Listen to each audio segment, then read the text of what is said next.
Doesn't argue with you.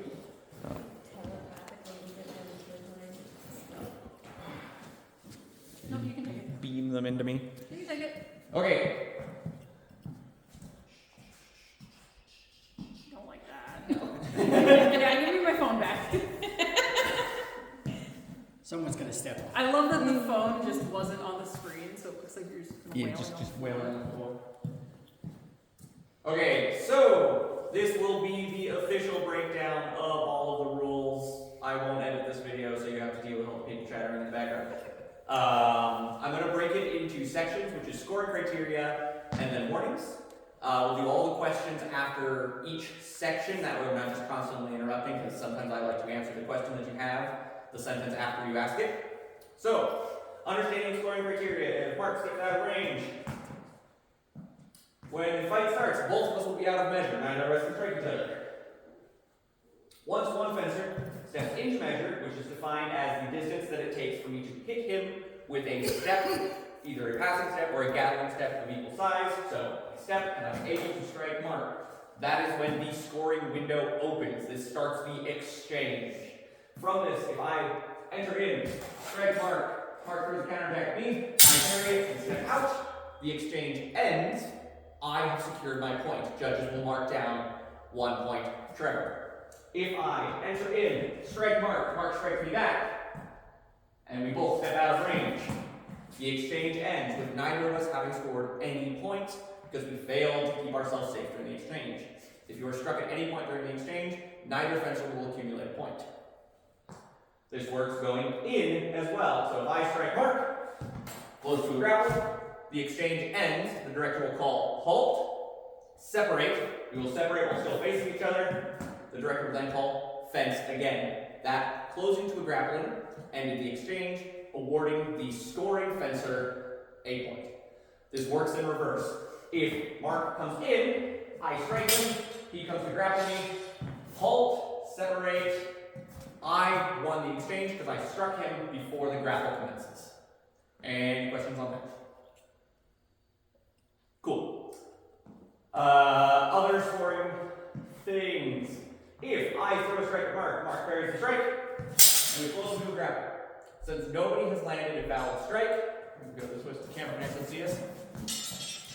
Since nobody has landed a valid strike, we will now grapple until someone assumes what we're going to call top position. Top position is defined in the rules, and I'll demonstrate what it is. So top position is A, landing a valid scoring strike from within the grapple.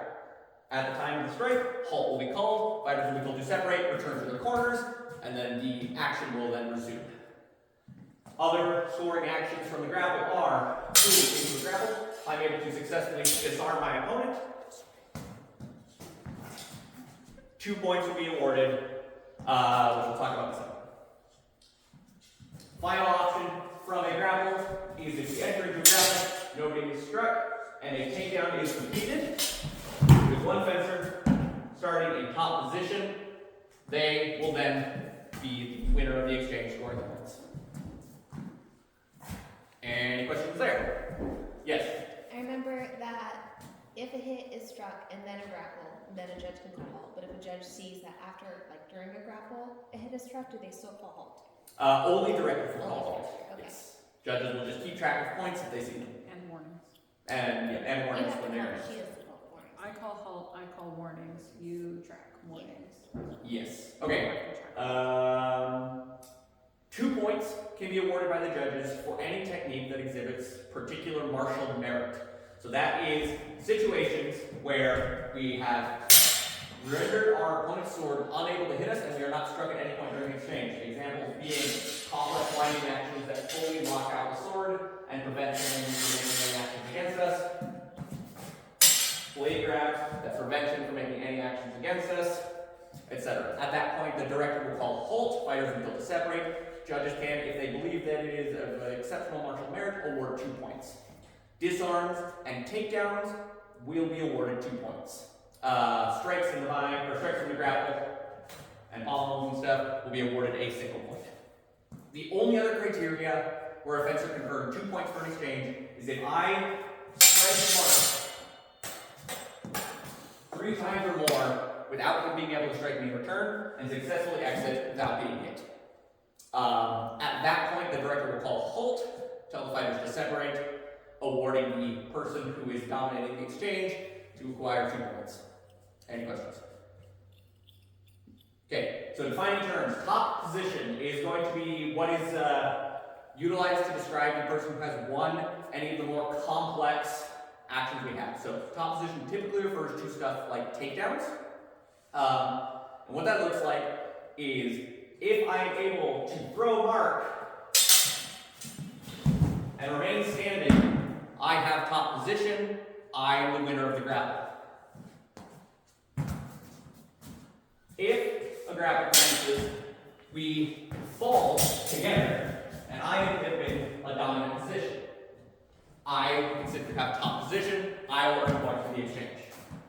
If we begin our grapple, we do shenanigans, we rest, and both of us just kind of fall over with no meat landing in a dominant position. No fencer will be shown to have top position, no points will be awarded. No strikes can be delivered from standing to a downed opponent. No strikes can be delivered upwards from a downed opponent to a standing opponent. Any strikes that are delivered in that manner will be very, very harshly penalized, and like the rules